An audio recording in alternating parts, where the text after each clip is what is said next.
তো বন্ধুরা কেমন আছেন সবাই? আশা করি সবাই ভালো আছেন। আমিও খুব ভালো আছি। তো বন্ধুরা আমি আজকে আপনাদের সঙ্গে একটা কথা শেয়ার করতে যাচ্ছি। সেটা হচ্ছে যে আপনারা সবাই দেখেছেন যে ওয়ার্ল্ড কাপ ফাইনাল হয়ে গেল আর সেখানে ভারতবর্ষ হেরেও গেছে। সেটা আপনারা সবাই জানেন। তো এ নিয়ে অনেক ইন্টারনেটে কথা বলাবলি হচ্ছে, অনেক হেট ছড়ানো হচ্ছে ইউটিউব, ফেসবুকে যে কেন হারলো? রোহিত শর্মা কী করলো? বিরাট কোহলি এত ভালো প্লেয়ার হলে কেন আউট গেল? অনেকগুলো ভিডিওই দেখলাম, কিন্তু আজকে আমি এমন একটা ভিডিও দেখলাম সেটা হচ্ছে বাংলাদেশের। আচ্ছা আপনারা আগে এই ভিডিওটা দেখুন।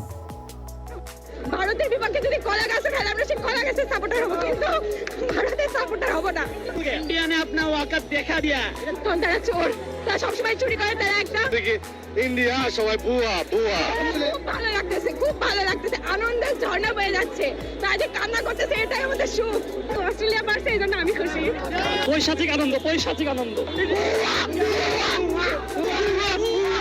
অনেক মজা পেয়েছি, মানে বাংলাদেশ জিতলেও এত মজা পাই না অস্ট্রেলিয়া যেভাবে জিতেছে আজকে। অস্ট্রেলিয়া ইন্ডিয়ার মাটিতে 1.5 লাখ সাপোর্টারকে কান্না ভেজা চোখ নিয়ে বাড়ি ফেরাইতেছে অস্ট্রেলিয়া। দেখতে আসছে একটা দলের পরাজয় দেখার জন্য। অ্যামেজিং, হাজার হাজার লোক আসছে জাস্ট একটা দল হারবে। এখন আপনারা বলেন যে কতটুকু শিক্ষার অভাব হলে এরকম কথা মুখ দিয়ে আসে। বেশি দূরেও না, আমাদের পাশের দেশ, সেটা হচ্ছে বাংলাদেশ। ওয়ার্ল্ডের বড় ম্যাপের মধ্যে দেখাই যায় না, মানে খুঁজেই পাওয়া যায় না, খুঁজে খুঁজে বের করতে হয়। তারা এসব কথা বলছে ভারতকে নিয়ে, আমাদেরকে নিয়ে।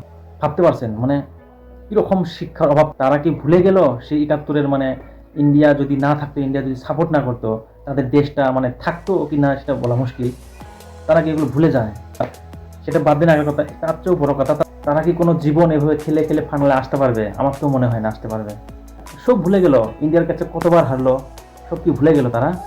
আরে ভাই, আমরা চাঁদে পৌঁছে গেছি আর তোরা সেই এখনো ওই রাস্তাঘাটের ড্রেনেই পড়ে আছিস।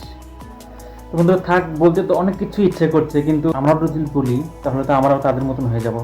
শিক্ষার অভাব। কিন্তু আমাদের তো শিক্ষা আছে, আমরা জানি, আমরা দেশকে সম্মান করতে জানি, সেটা যে কার হোক। কিন্তু কথাগুলো একটু মনত রাখবেন যে কি কি বললো। আমাদের কান্না নাকি তাদের কাছে হাসির। ভাবতে পারছেন কীরকম মানসিকতা তাদের? আর বন্ধুরা আমি আপনাদের সবাইকেও বলছি, এটা একটা খেলা, আর খেলার মধ্যে হার জিত থাকবে, এটা কমন ব্যাপার।